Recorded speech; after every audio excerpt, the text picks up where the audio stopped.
Çantanın içində nə olduğunu bilmədən məndən 1 manat qarşılığında alarsan. Hə, aldım. Qaytarmayacağam ha 1 manatı. Çox sağ ol. Aç görək nədir?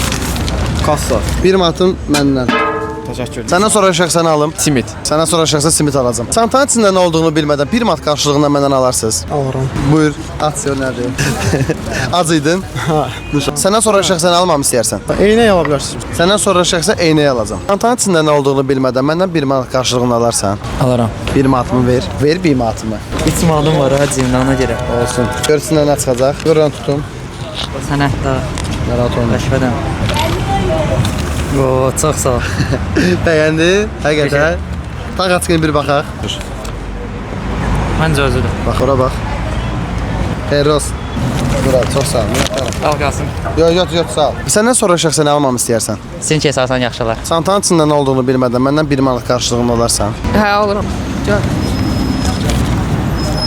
Bəyəndin? Hə. Səndən sonra şəxsən almam istəyərsən. Kompüter zat.